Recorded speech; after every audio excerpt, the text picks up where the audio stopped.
Again, good morning. Thank you for joining ULI's Civic Leadership Forum's Power Hour. My name is Megan Backus, and I work in specification sales for Design Light, an architectural lighting agency. I'm also a member of the ULI Nashville Civic Leadership Forum. So today we have the Love Letter from Regional Planning, Collaboration for a Better Future. And we're going to focus on planning leaders from Clarksville, Nolensville, and Franklin. So they're going to come together and share their expertise and discuss the unique challenges and successes that come with managing both urban and suburban growth. So as our regional economy continues to become more interconnected, we're going to delve into how municipalities can work collaboratively to address a variety of pressing issues. Additionally, we will explore how these cities can leverage their individual strengths to ensure sustainable growth and a high quality of life for their residents. So I'll start with a quick plug for ULI Nashville Civic Leadership Forum, which is hosting today's Power Hour. So the forum's mission is to build Nashville's best future by enhancing the dialogue and understanding between the local decision makers and the private land use and development community. We aim to reinforce the timeless value that strong communities are built through mutual understanding, productive communication, and good partners. So I have been a member for the last few months, and I have found it very interesting and rewarding. We got to tour the NDOT facility downtown and got to be a part of this committee. So if you're interested in joining, you can contact Jennifer Carlott, Executive Director of ULI, and she can get you the information if you want to join our committee. So for today's agenda, we will be joined, as I said, by 3 planners. The first one is Brad Baumgartner. He is the planning director for the town of Nolensville. Also from Williamson County, we have Emily Wright, Director of Planning and Sustainability for the city of Franklin. And third, we have Jeff Tyndall, Director of Clarksville Montgomery County Regional Planning Commission. So the bios are available on the event registration page, and we'll put the link in the chat right now. If you care to see that, they're also going to tell you a little bit about themselves. So after we hear from each of them to talk about what's going on in their municipality, then we want to hear from you and make it collaborative and have them answer your questions. So just while they're doing their 10 to 12 minute talks, we'll ask everyone to stay muted with the cameras off. If you do think of a question while they're speaking, then you can just go ahead and put it in the chat. And then at the end, we'll collect them. And then Mia is going to do a little Q&A. So without further ado, welcome our moderator, Mia Keller, who will lead us in the conversation this morning. Mia? Thanks so much, Megan, and thanks for being here, everybody. We're really excited to get this conversation going. I'm Mia Keller. I work for the Pizzuti Companies. I'm based in Nashville, and I'm also a proud member of ULI's Civic Leadership Forum, and we're happy to have all y'all here today. I'm just going to kick us off and introduce our first speaker, Mr. Jeff Tyndall, who is the director of the Clarksville Montgomery County Regional Planning Commission. So Mr. Jeff Tyndall brings over 25 years of diverse planning experience across both the public and private sectors, including the past 6 years leading the Clarksville Montgomery County Regional Planning Commission during the county's largest population growth. He's a proud graduate of Rutgers University with a master's in city and regional planning, along with dual undergraduate degrees in geography and urban studies. He's a certified planner and APA member. His extensive career started at the county level in New Jersey, followed by almost a decade in the private sector, working with military communities around the country. At home, Jeff is married with 6 children, 5 boys and 1 girl, bless her, ranging from 4 to 15 years old. As he puts it, things are busy at work and at home. Jeff has also been a ULI member since 2019, serving on the Urban Planning Steering Committee, Building Healthy Places Committee, and Housing Action Committee. Wow. Thank you so much, Jeff, for being here with us today. I'm going to let you take the stage. Thank you, Mia. That was better than I could do. All right, just confirm you can see my screen here. Yes, sir. All right, perfect. Welcome, everyone. Happy to be here today and tell you a little more about Clarksville and Montgomery County. For those of you who haven't trekked up I-24 anytime recently, Clarksville is one county removed from Nashville. We have Cheatham County in between us. We are our own metropolitan statistical area with Stewart County, Christian County, and Todd County, Kentucky. And we are just far enough away from Nashville that we are kind of our own thing. We do have about 18,000 people a day that do commute out of our community, but we have 45,000 people a day that stay and work in our community. So as you can see, we are one city and one county. Clarksville is about 100 square miles, maybe just a tick more after some recent annexations, and then our entire county of 544 square miles. We're also home to Fort Campbell, and that entire installation is 164 square miles, with 67 of it in Montgomery County. And even though it's called Fort Campbell, Kentucky, the majority of the people, the business, the cantonment area is all on the Tennessee side of the line. It just happens that the post office is on the Kentucky side of the line. So that's how they got to be Fort Campbell, Kentucky back in the day. We're also home to Austin Peay State University. And really our main economic drivers are industrial growth and Fort Campbell. We also have some good healthcare going around here and just a growing community. Interesting fact about Tennessee, we're one of only two counties that only have one city and one county. Moore County and Lynchburg is the other. And then you have also Hartsville, Trousdale, but they're metro, so a little different than we operate. We are still two different entities, but as the Regional Planning Commission, we serve both. We're the fifth biggest city in the state. We are nipping at the heels of Chattanooga recently, but Murfreesboro is probably going to pass both of us here in the next 10 years. So we'll keep an eye on that. Also, about 76% of all our citizens live inside the city limits. And I would say, and I've never done this number, but probably 90% live within a mile of the city limits and within the city limits. So we're a very urban core with a very rural ring around us. And that's exhibited by, even though we're the fifth biggest city, we're only the 10th biggest county in the state. But I'd call your attention to those numbers at the bottom there. And since 2020, we've just been on a vertical trajectory for growth here. As you can see, we went up in the city limits from 166,000 to over 180,000 estimated. And I'm very interested to see what the 2024 estimates are. The entire, the unincorporated area grew by almost 6,000, and combined, the entire county grew 19,800 individuals in just 3 years. To put that in perspective, our county grew a Springfield, Tennessee. Our city grew a Stewart County in just 3 years. So lots of growth going on here. In fact, another interesting fact for everyone, in 2022, the city of Clarksville grew more than Nashville, Davidson County by just a couple hundred people. So we were the most growth of any city in 2022, according to the estimates. Again, we're a regional planning commission, so I report to a board of 9, the planning commission, and we work for both the city and the county. It's made up of both mayors, one from the city, one from the county, one city council member, one county commissioner, and then 5 citizen members that are appointed by the mayors.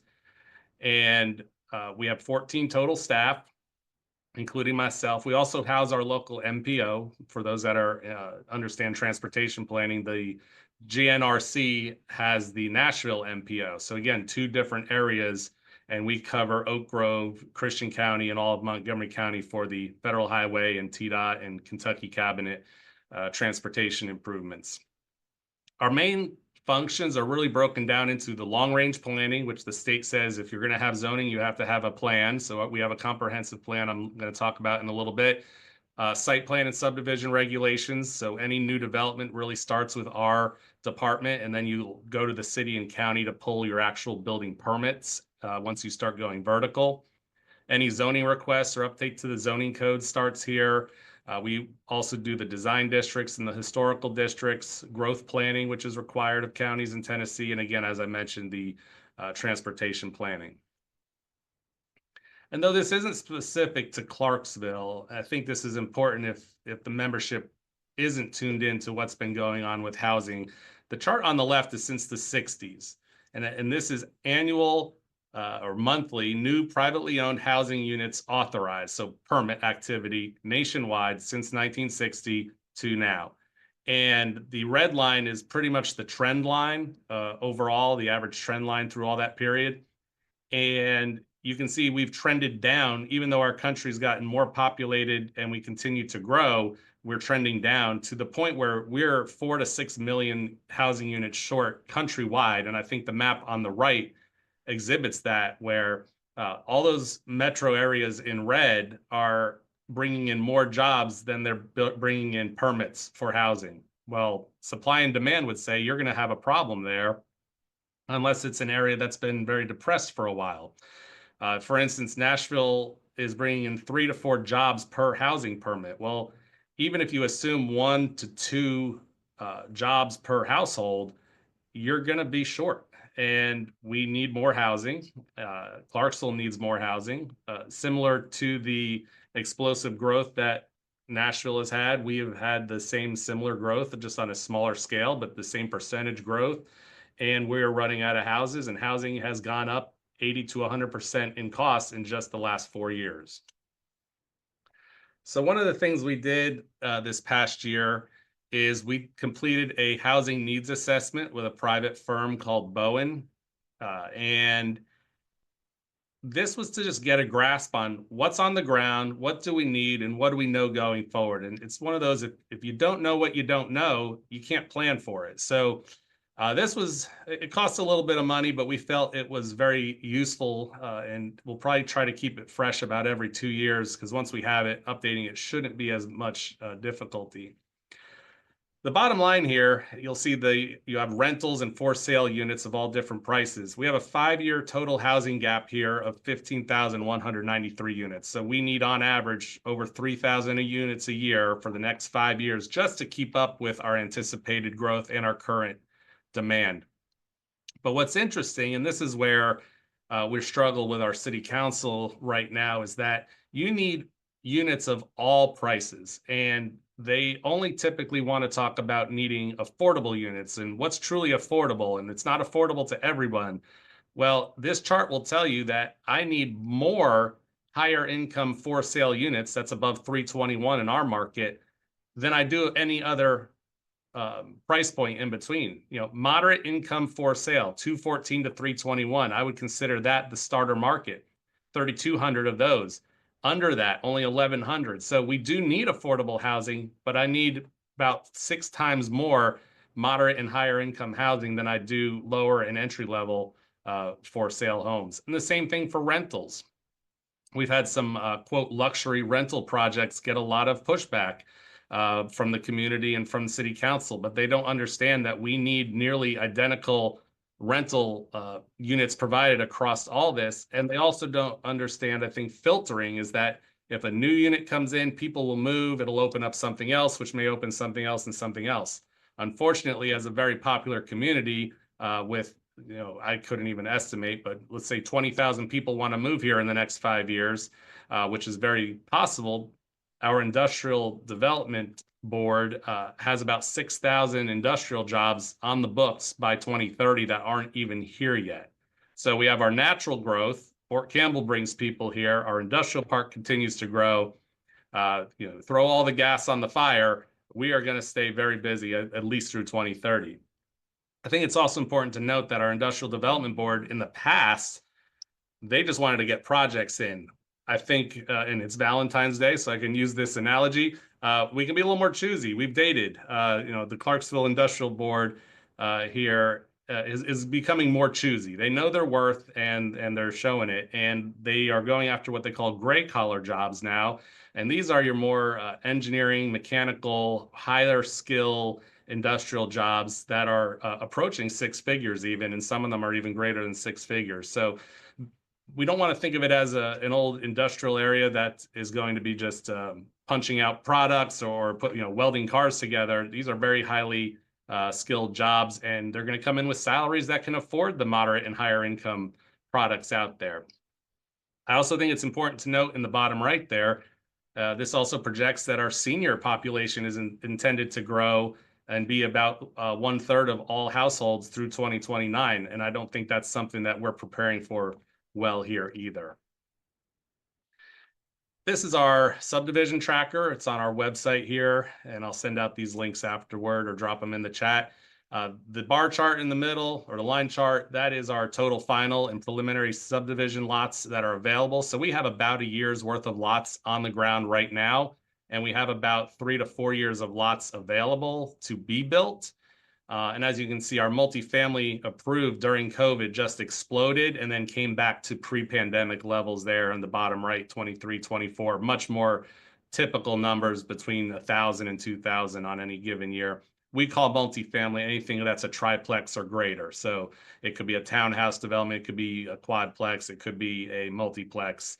We lump that all together there. So to say that we're healthy for the next couple of years in terms of pre-approvals, yes, for the next 3 or 4 years, we're there, but it's going to just continue to be the same style of growth that's been here for the last 10 to 20 years.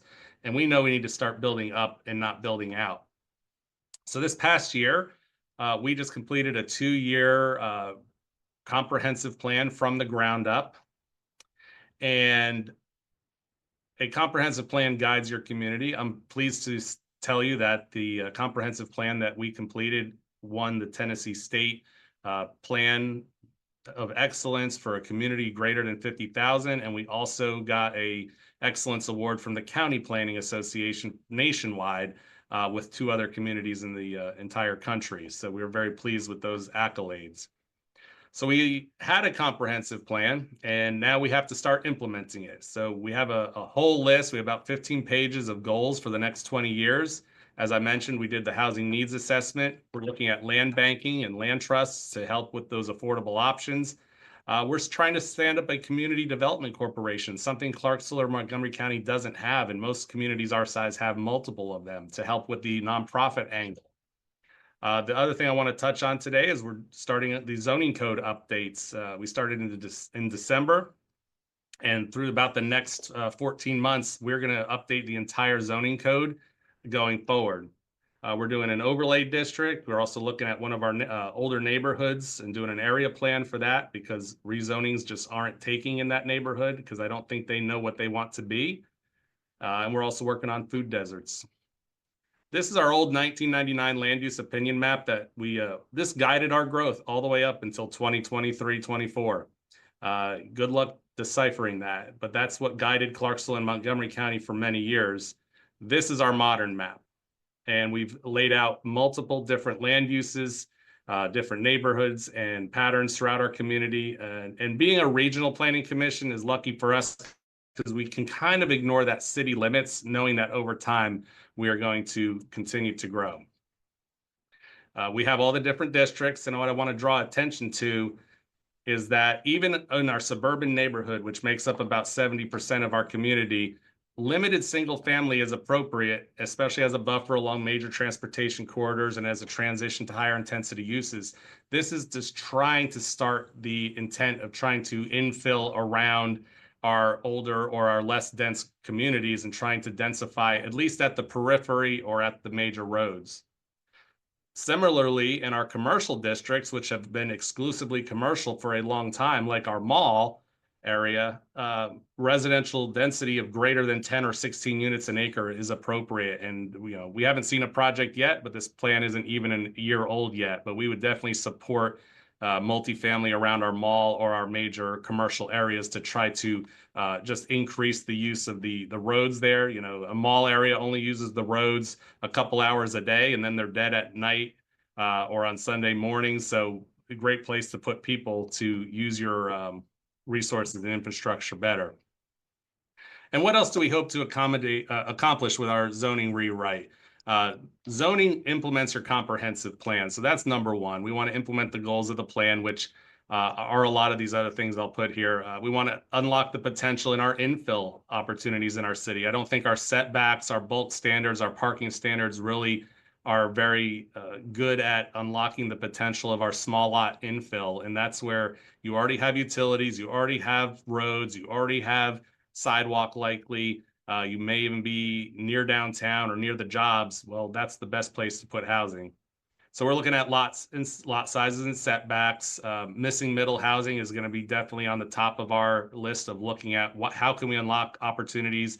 We don't see a lot of vertical duplexes here. We don't have a lot of fee simple row homes, 2/2 quads, mixed use. These are things that we don't get a lot of here in Clarksville. We get a lot of standalone townhouse communities or low density residential and then strip centers in between. So we want to kind of change the narrative and start growing up and becoming a city instead of a large suburb.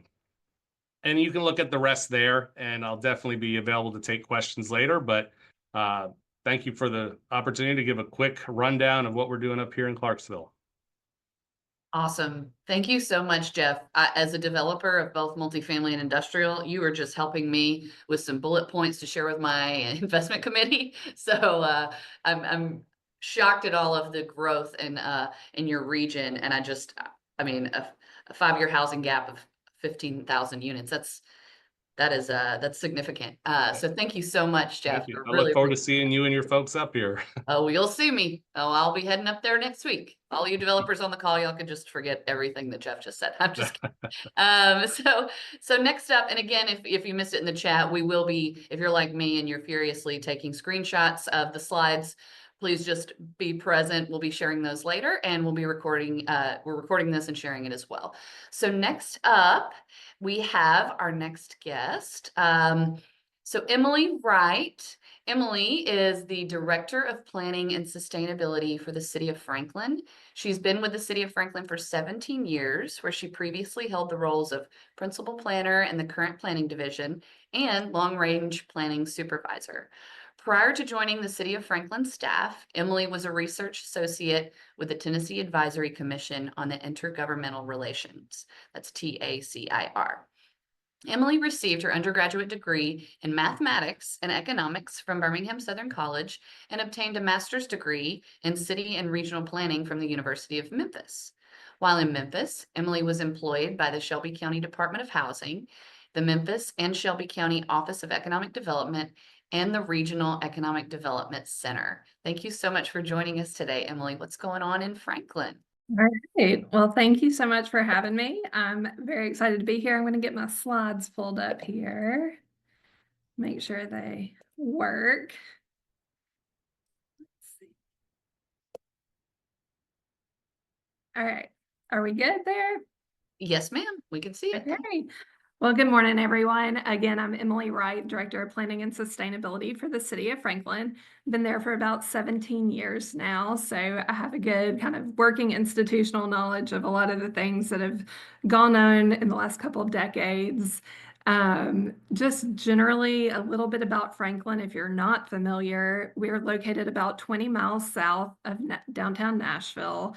We were founded in 1799 and have a historic downtown core that's a big draw for our city. We're approximately 45 square miles, and our population is nearing 92,000. So just some general statistics about us. The format of my presentation today is really going to be to just go over some of the recent projects our department has undertaken in the last year and a half, and as well as some things that are coming up in the next year, and then really talk about some of the common themes and trajectories and just different things that have come out of all the discussions of various studies and plans that we've done and that are really focus areas for our Planning Commission and our Board of Mayor and Aldermen. So one of the first things we've really spent the last couple years working on, and this is truly an effort in collaboration with our regional partners in Williamson County, we have undertaken updating the Williamson County Growth Plan. So this is something that every county in the state of Tennessee has, and we haven't updated it since its inception in 1991. So it had been about 25 years, and we kind of started with an informal process working with all different municipalities in Williamson County, along with the county itself. We looked at population projections, available land, where the infrastructure exists, really mapping where growth should occur. And we had so much collaboration. We had multiple groups that we really pulled together in this informal phase. We had an advisory group of elected and appointed leaders from each of the municipalities in the county. We had a planners group, so all the various planners from around Williamson County were involved in that. At least one planner from each municipality served on that, and we met at least monthly, if not sometimes 2 or 3 times monthly during this process, which really helped increase our communication and helped us learn more about our peers and within our county.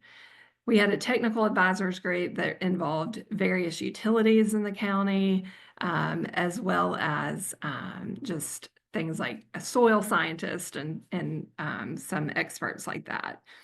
And then we had all of our city attorneys and county attorneys had their own meeting group as well, to make sure that we were following all the procedures that we needed to once we entered into our more formal second phase of this plan. And we had a facilitator that the county hired to really help with communicating and handling the public outreach and making sure that our plan was well coordinated and pulling together everything from all the different municipalities and county. So we kind of started it by agreeing on 9 guiding principles for the update. And from that, we identified goals and strategies that would really help lead us through this process and that were almost like end results that we really desired. So one of those was that municipalities would not annex outside their newly adopted UGBs. Prior to the adoption of this plan, the city of Franklin, including several other municipalities, had annexed outside the UGB by referendum. Under state law, annexation can occur with property owner request, but we did have property owner requests happening outside our urban growth boundary at the time, which precipitated the need to really relook at the urban growth boundary in general. So City of Franklin was highly supportive of doing this growth planning process and updating the plan. We agreed that we would revisit the county growth plan at least every 5 years so that we don't get so far behind in the future. And there would also be a growth plan implementation committee that would meet regularly after the adoption of the growth plan. Our growth plan was just recently approved by the state in December of 2024. So we haven't actually gotten that implementation committee going quite yet. We also have planned to do a multi-jurisdictional group that will focus on transportation planning for the whole county and corridors leading to and from municipalities as well as through those cities.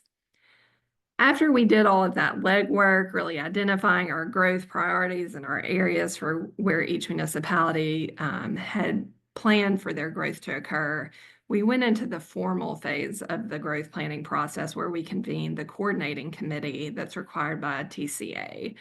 And under that process, we held multiple public hearings at the coordinating committee level, and then each jurisdiction itself, every municipality and the county had held at least 2 public hearings themselves. Once we got through all that process, the coordinating committee then refined the growth plan one final time and then approved it. And then we sent it off to the state planning advisory body to approve our growth plan. So that's kind of how it's laid out in TCA. And then at the same time, this was kind of unique to the Williamson County. I'm not aware of a lot of other counties doing this, but we adopted an interlocal agreement. Every municipality in the county and the county adopted an interlocal agreement to solidify the goals and strategies that I mentioned earlier. So now we will not annex outside of our UGB. We are all bound by this interlocal agreement. There are some minor exemptions related to economic development should certain situations arise in less than the 5-year timeline where the UGB could be updated, but the exemptions are very minor in nature. So then the next big undertaking we had recently was we did a comprehensive update to our long-range plan or comprehensive plan, Envision Franklin. Some of the highlights of that update were that we really focused on open space preservation on the periphery of our UGB. This was a really big priority for some of our newly elected officials that had come onto our board of mayor and aldermen in the last 2 to 3 years. And so we looked at what had been our conservation subdivision design concept, kind of identified what wasn't working about it from a land use standpoint, and really identifying how open space preservation goals could be better met. And so we created 3 new design concepts that replace the conservation subdivision design concept, and that's Village Green, Neighborhood Green, and Rural Reserve.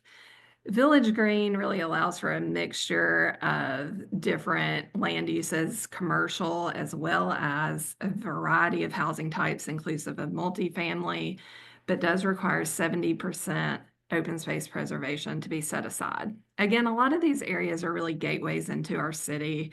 They're on the periphery of either our city or even our UGB right now. And then we have some areas within our UGB that are really constrained by hilltops where we do want to preserve open space, as well as floodplain. And a lot of those areas ended up being identified as neighborhood green, which requires 60% set aside open space preservation, but allows for a variety of housing types, including small scale multifamily, townhomes, multiplexes, duplexes, and single family, all in a mixed dwelling scenario. So we really looked at how we could have a balance of housing types, but also really work towards that goal of open space preservation. And then Rural Reserve really hit some of our very important gateways, particularly Franklin Road coming into the city of Franklin, where and a few other corridors coming in and out, but it really hits at where we have an existing land use pattern of larger lots, but also large amounts of open space. So that particular design concept is only used in a few special situations, but it is a single family only design concept on larger lots with a 50% open space preservation, but very limited on where that's actually placed in the city. And then some of the other things that happened as part of our Envision Franklin update that I wanted to highlight are that we conducted a housing analysis and really looked at updating our housing policies in Envision Franklin. We added a new guiding principle related to housing choices, so that was really a major factor in this plan and what steered a lot of the design concept updates. And we expanded the residential dwelling types in the majority of our residential design concepts to be more inclusive of a variety of different dwelling types, but particularly missing middle housing. So we have updated that. And then lastly, we created a factory district, which was really one of the most exciting parts of this update. We had some really amazing public outreach related to this particular change in Envision Franklin.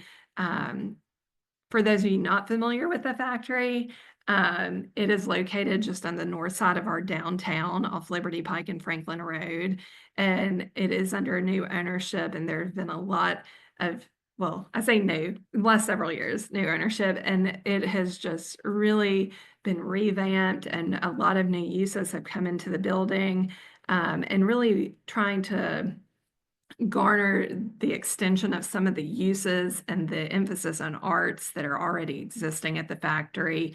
We created a factory district that extends beyond that to some of the neighborhoods surrounding it, and it encourages residential uses that would support retail and arts in the district in the form of multifamily or mixed-use housing, as well as continuing some of the retail and arts uses that are found at the factory today. I think I saw that Benton Smothers, he's with the factory. I think he's actually on this meeting today as well.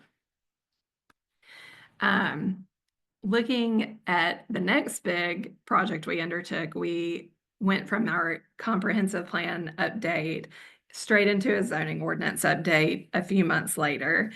This was our 5-year comprehensive update and included 70 pages of updates to our zoning ordinance, which is pretty massive. We reorganized some sections, but really we reviewed particular areas for consistency and amendments. We looked at where we had made the Envision Franklin updates and tried to pull over what we could in terms of uses and different design standards to make sure that those two documents are as consistent as we can make them. We do have some limitations sometimes with our planning commission and elected officials and what their comfort level is with having certain changes in the zoning ordinance versus Envision Franklin. So we have tried to work through some of those as well to make sure that the approvals are still going to the body that wishes to see those particular development proposals. We reviewed modifications of standards requests and variances that have been granted to make sure we tweaked our regulations in the zoning ordinance so that those may not be needed in the future. And then we looked, of course, at state law changes and some suggested topics from our Board of Mayor and Aldermen, Planning Commission, and staff. One of the other big projects we've been working on that's not highly known about outside of our elected body and Planning Commission is we have something we call an annexation capabilities study. And it really takes the different drainage basins within our UGB. And we look at the developable area within the existing city limits and within the UGB itself that are not in the city limits today.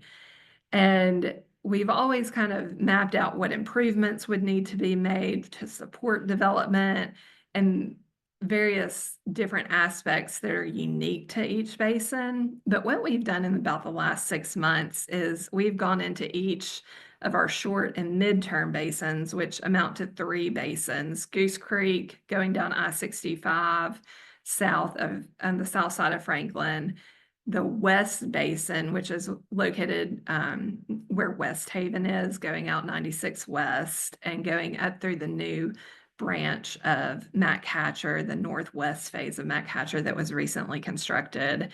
And then our midterm basin is Mays Creek, which is on the east side of the city going out Highway 96 East. So we really delved into those 3 particular basins as they're on a shorter timeline for being able to support development. And what we did is we mapped the parcels that are developable within the city limits today, the parcels that are developable within the UGB that could be annexed into the city. And we pulled out any conservation areas from those acreages where we wouldn't support development. And then we assigned costs to all the infrastructure improvements that are listed in our annexation capability study, totaled up all the costs, and then assigned a cost per developable acre for each of those 3 basins so that we could really see where the private and public investment that's needed makes the most sense on a short-term basis for growth and development within the city. But as we looked into it, we actually found out that the numbers are relatively similar for the West Basin, Goose Creek Basin, and the Mays Creek Basin. So we're delving into a little bit more study, even on top of that at this juncture, to see if there's any defining features that would really bring one of these basins to the forefront over the others, because it's just not really feasible for the city of Franklin to grow in every direction at the same time and be feasibly and really be fiscally conscious. So we're really working on some of these aspects with our Board of Mayor and Aldermen right now. Some of the upcoming projects we have in the next year, we are currently going through a selection process for the Franklin Transit Master Plan. This is really the first transit master plan we've done since I've been with the city. We've done some smaller transit related projects, but this is really the biggest we've done. And so we'll be jumping into that soon. It is very comprehensive, really starting with the visioning on what services the city wants to offer, what's needed, and looking into some tourism-related transit as well. And then we're updating our preservation plan, which is 20 years in the making. We haven't updated it in that time, but we have achieved all the strategies that were identified in the first preservation plan we had. So we're very excited about that. And we're really anticipating some really special things coming out of the new preservation plan. So that's going to be gearing up in the next few weeks with our first public outreach. And then this one has a question mark on it, but we are planning to undertake a Central Franklin parking study to really look at paid parking versus free parking, and to also look at our actual parking requirements that we have for downtown and for some special corridors leading out of downtown, looking at what we should shift, if we should eliminate totally, if we should still have certain centralized parking areas that are more strategically located. We're open to all the ideas, but we are hiring a consultant to help us through this process. Ideally, this would be funded in the fiscal year 26 budget. So we're kind of getting ahead of that a little bit. We've already written an RFQ. So we're kind of getting ahead of it a little bit, but we plan to present that to our Board of Mayor and Aldermen in a couple weeks. So those are some of the exciting things we have going on for going into in the spring and through the next year. And just here's a list of kind of the common themes that have popped up through our different planning processes. These are things that are really focus areas for the city, especially for our Planning Commission and Board of Mayor and Aldermen. So ultimately, maintaining and enhancing Franklin's character, preserving open space, encouraging housing affordability and workforce housing, managing growth, and planning our infrastructure well ahead of development. These are a couple of things we have been going through in the decision-making process related to a new clean water plant in Southeast Franklin. There have been some updates to impact fees and continued updates to impact fees. And then we've also been discussing how we set ourselves up for potentially residential infrastructure development districts that were approved as part of the Act in 2024 by the state legislature. Linking transportation and land use and creating walkable communities and neighborhoods are some of the focus areas as well. Sorry if that went a little long, but I hope I got the information in, and I'm happy to answer any questions that you may have on other topics. This was just kind of a general overview of what we've been working on. So thank you so much. Thank you, Emily. Wow. So that is a lot of work. I mean, 4 different reports that you've been working with, and some impressive collaboration with your community and other growing areas. And that's just 4 different things I need to study up on. So it's hard to get through all that in just a short amount of time. But thank you so much, Emily. Thank you for that overview. We're going to hop into our last but not least speaker, Mr. Brad Baumgartner. Brad serves as the planning director for the town of Nolensville. Prior to his role at the town of Nolensville, Brad assisted communities as a consultant for local firms. While employed in the land acquisition field, and has prior local government experience at both Greater Nashville Regional Council and the City of Franklin. Brad varied professional backgrounds allows him to find solutions to complex issues. He's a native Nashvilleian, a unicorn who has grown up in Brentwood and is thrilled in helping continue to make Middle Tennessee a vibrant and successful area. Brad currently resides in Williamson County with his wife and young son. Thank you, Brad, for joining us, and I'll let you take it from here. Yeah, thank you so much, Mia, for that introduction. Can everybody see my slide? So, okay. Yes, sir. Thank you. All right. Well, again, thank you, Mia. Thank you for everyone for taking time and for the opportunity I know for all of us to talk a little bit about our communities and the things that we're doing to try and make them a better place to live and continue to be a great place to call home. So again, my name is Brad Baumgartner. like Mia mentioned, I am a unicorn in the fact that I was grew up here in Williamson County and in Middle Tennessee, and very fortunate to continue to live in this area. So I want to talk a little bit about Nolensville. So Nolensville is at least compared to my other colleagues over in Franklin and in Clarksville, a fairly small community. But surprisingly, right around the number 40 in the largest cities in all of Tennessee. So little sleepy Nolensville is just like many other places in Middle Tennessee is continuing to see sustained growth. Our 2024 special census put the population at just under 17,000, and we expect that to cross that. Probably already has happened, but we look forward to the next census opportunity. A total area of roughly 10.44 square miles. And so again, compared to some of the other municipalities that we've heard from today, we're a fairly small town, not only in population, but also in square miles. So we have Davidson County to our north, we have Rutherford County to our east, we have the city limits of Brentwood to our west, and then we do have county property to our south, but we do have the benefits of Williamson County schools, which is a great driver and continues to be very strong. Speaking to that, our multiple highly ranked schools continue to be a great driver for the town. And you can't mention Nolensville without mentioning the Little League baseball team. If you've ever seen them in spring and summer, that they're always seemingly there. And recently we won some flag football tournaments as well on a national wide basis. So we're all very proud of them. So one of the things I want to do, at least at the beginning of the presentation, is really go through some of the developments that have happened in Nolensville, and then I'll ultimately, and I'm going to kind of lump these into some of the positive things. These are developments that have happened that we're very excited for. And then ultimately we'll go into kind of broader picture challenges and opportunities that the town is facing as a whole. So the first one I'd like to mention is Nolensville Town Square. This was recently approved and was actually approved under the current zoning ordinance. So we did a zoning ordinance update in March of 2023.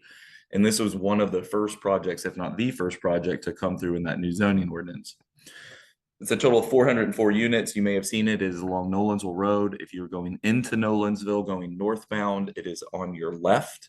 It will have 404 residential units, and that is of townhomes, some multifamily, 70,000 feet of commercial space. And one of the aspects of this plan, and thus the name, is the town square component. So if you can see on the kind of bottom right hand side, there's a town square civic plaza that has been integral to the plan and was designed kind of with that in mind. Another one, actually almost very close to town square, this one is actually currently being constructed. This is a village green. Now this is a non-residential development that has occurred right along Nolensville Road and Rocky Fork. This is anchored by a Publix grocery store with retail and other non-residential uses there that front the Nolensville Road and Rocky Fork. This is a very exciting thing. I know a lot of folks in Nolensville have been very interested in having a grocery store, not having to go into essentially Davidson County or in other municipalities. And Publix is going to have competition soon, so I'll bring that up shortly. Another one more on the residential side, this is Storyvale, which has actually been renamed to Farrington. This is on the north, this is northeast kind of the town, and this is along Fly Road. This is a southern land development that contains 735 total residential units with over 15,000 square feet of commercial space. This is a large master planned development that they've just begun some of the platting process. So we're very excited for them to get started and for this project to continue to develop. And you may see there on the plan set, there is a proposed school site that was part of this project between this developer and the developer to the property to the west, just off screen. Another development is called Four Springs. This is a more kind of a agricultural focus development that contains 288 residential units. They have roughly 70 acres of open space as a part of their 276 acres of development. So it was a very kind of hamlet designed project with some amount of commercial on the front and some smaller lot sizes that, as you kind of go back further into the project, you get some of these much larger sites, but with walking trails and all kinds of amenities to really kind of bring that nature aspect in. And then last but not least, and I know I apologize if I'm rushing through these, the last but not least is the Darcy development. Now, Darcy recently came through our Board of Commissioners for a revision that was approved. This is actually anchored. This property is just south of the Nolensville Town Square project that I mentioned at the beginning. This is anchored by a Kroger grocery store right there in the bottom right-hand corner, and a fuel station along Summerlin Drive, the extension of it. There are 216 multifamily units in a 3-story building with retail and commercial space listed there, and townhomes on the north-hand part of the project. You can see that there is a parkland area on the northeast portion of the site with trails that go multi-use paths that go around and then ultimately connect both to the north and to each direction. But additional pedestrian connectivity on each direction. So big picture. So those were some of the projects that have already gone through or are approved, and we look forward to them. So looking forward on what other things that the planning department is doing and some of the challenges, this has really been a time of kind of taking a look at our rules and regulations and making updates and changes. I came to Nolensville in July of 24, so relatively new compared to others. The first one was the update to the subdivision regulations. Now that was a document that essentially had not been changed since the mid-90s. Little couple tweaks here and there, but we are doing a full update of those subdivision regulations that is currently in process, and we hope to have that done and fully approved in the next couple months with our planning commission and board of commissioners. The other aspect is as I mentioned, we had a zoning ordinance that was fully updated and approved in 2023.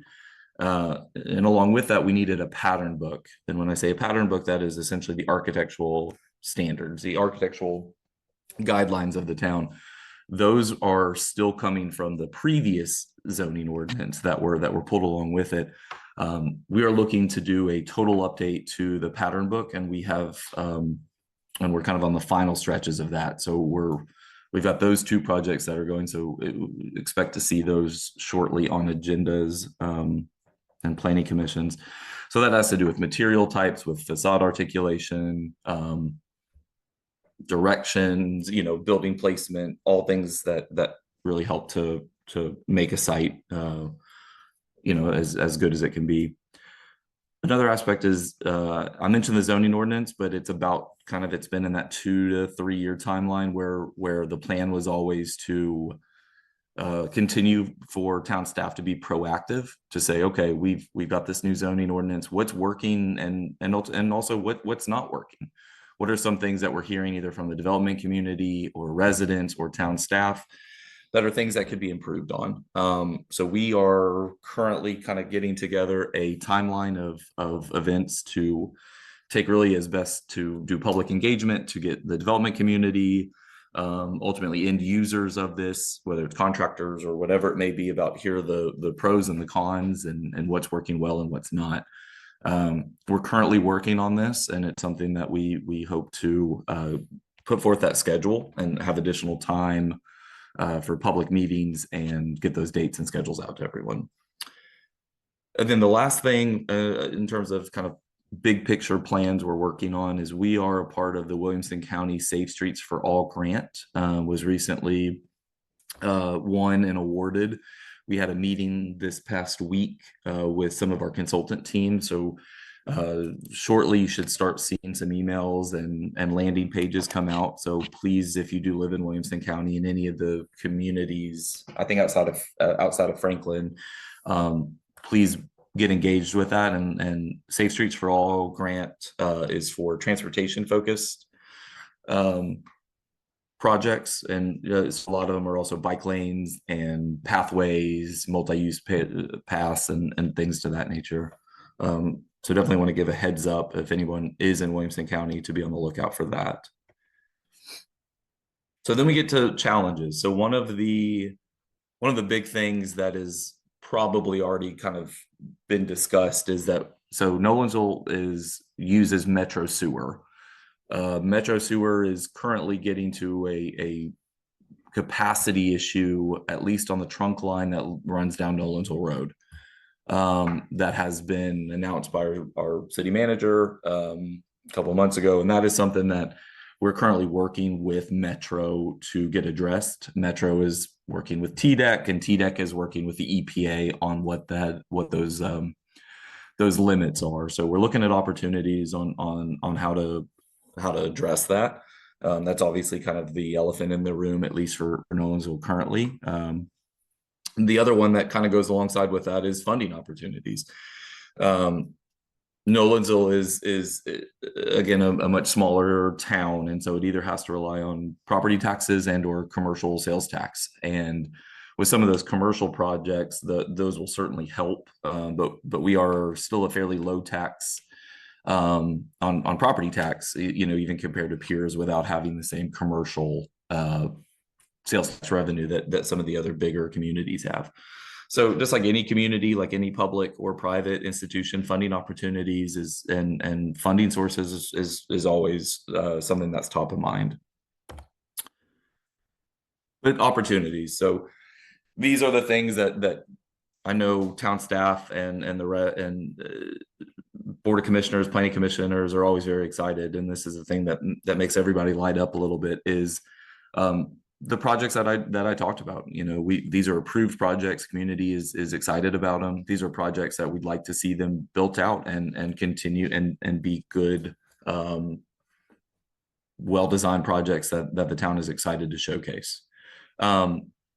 We've continued to see interest from landowners on annexing into the town. We're kind of limited to an extent on our north and west city limits, but to our east and our south, we continue to have a strong interest of folks wanting to become part of the town, of landowners reaching out and expressing an interest in annexation. And then there are a lot of parcels that exist along the main corridor. That's along Nolensville Road that are available for development. There are issues. Nolensville has this Nolensville Road, which is a TDOT road, which adds kind of an additional party into the discussion, and it also has some stream and waterway issues. So those are two kind of limiting, challenging factors for what's essentially our main corridor into town.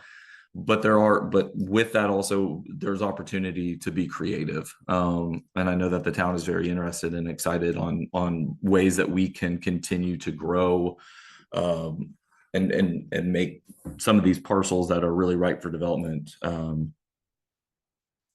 best that they can be. So that was it for me. I apologize if I went quick, but I want to make sure we got time for Q&A. But again, this is my contact information, and please feel free to reach out and be happy to talk with you offline. Thank you so much, Brad. I love the zooming in and zooming out that all of you did, and it's also very telling everybody's passion for their community and the extensive amount of work that y'all have done. It's truly incredible, and we thank you for that. We know we've gone a little over time, so I apologize if any of you need to jump, but please remember we are recording this. So if you've got to run, we want to stick around for a little bit longer just to answer a couple questions. If our panelists can also hang around as well, that'd be great, but we understand if not. So we had a couple of questions in the chat. The first of which is one of the land use types sorry, I'm not a great reading aloud kind of kid. One of the land use types makes our region uniquely beautiful is our farms. Is there anything we can do to affect changes in public mindset that can allow us to provide for housing demand without destroying so many of our beautiful farms? I feel like Emily covered this a little bit with the open space preservation areas as a part of the comprehensive Envision Franklin update. So I love that she touched on that. I think that came in after the question came in before she covered that. But if either any of y'all three want to take that one and tell us your thoughts. Yeah, it's an education mindset. You know, we look at land here at the Planning Commission. Land's a finite resource. When you use it, it's used up. If you use it for low density, it's hard to come back anytime in the next 50 years and get that more dense. So, as I mentioned, infill opportunities, you know, the city's already got the capability to meet the needs. Every person, and that's the struggle we'll have right now with that 72 unit apartment complex downtown that's getting heavily debated in the public.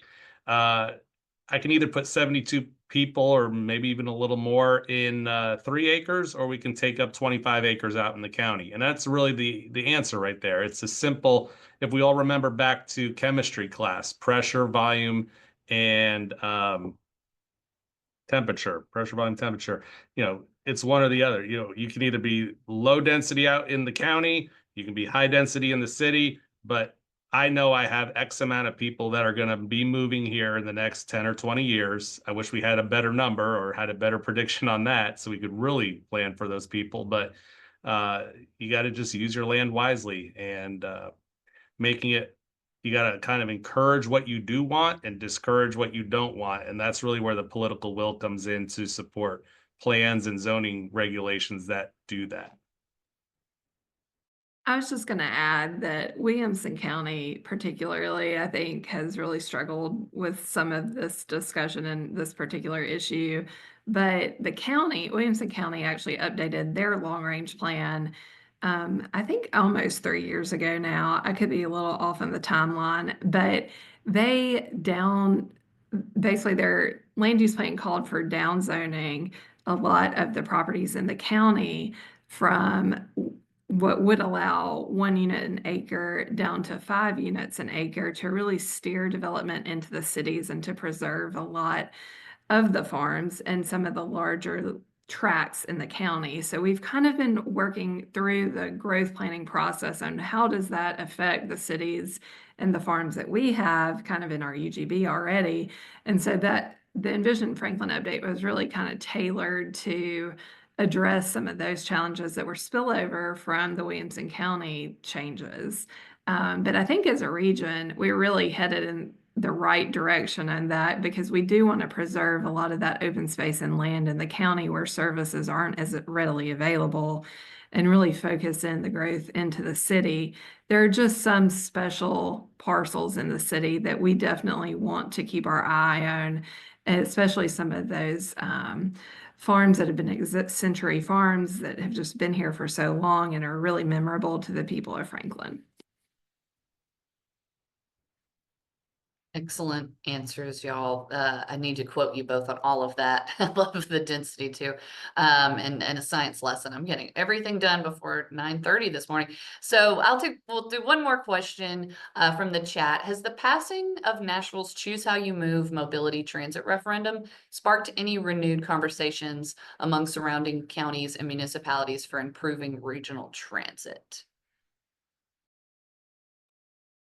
I don't know that it's necessarily renewed the conversation in Franklin. Our mayor, Mayor Moore, he is very involved in the transit discussions and has been. He's been an active member of the MPO, and he really has encouraged us as staff to be as involved as we can in planning ultimately for how we connect regionally, as well as how we provide connections locally with our own transit system and improve that so that we're ready for when regional connections are improved and come to us. We haven't necessarily had the discussions of how we fund it. That's a big piece that has not been discussed as much, and I think that's kind of the next layer that we're going to have to delve into, particularly as we talk about the 65 South corridor and how we make regional connections along that corridor. Yeah, I think I would agree to. It gets a little bit on the funding question. I mean, I definitely think that us working with Nashville and with GNRC also as kind of this, as the region's kind of MPO are very helpful. It almost becomes the conversations will continue, but I don't know that we've seen anything that is plans on a paper just yet. I think there's also a lot of waiting to see kind of how that. How Nashville's and how their Davidson counties works in that capacity, how kind of what are the transit stops, how is it played out, what's the timeline to that, and then by then we should be able to have figured out and worked out either funding sources or best practices on how to connect to that. It's obviously very important. I think we may just be a little early, at least from my perspective. Awesome. Thank y'all so much. I could just learn from y'all all day long. Much love to everybody today. I will be cheesy and say that again. Thank y'all so much. Thank you. Huge thank you to our amazing panelists who do so much for our region and community. Thanks for everybody on the call, everybody on the Civic Leadership Forum subcommittee, and everyone who's a member of ULI and supporting all of us. So I hope you all have a wonderful day. Thanks again to the panelists. We'll be sending a recap hopefully in early next week. So be on the lookout for that. Thanks again, everybody. There's one more thing we wanted to Yeah. let you know. Next Thursday, there's a lunchtime tour of Newhoff. It's going to be the Building Healthy Spaces Committee will be leading it. And so we'll get to see how they really preserved and reused what was there and then added on to that for lower embodied carbon. So sign up for that if you can. It's going to be next Thursday at lunchtime, February 20th. Beautiful. And thank you. Thank you all for joining. Thank you, Mia, for Thanks, y'all. moderating. Thanks, Megan. Y'all have a great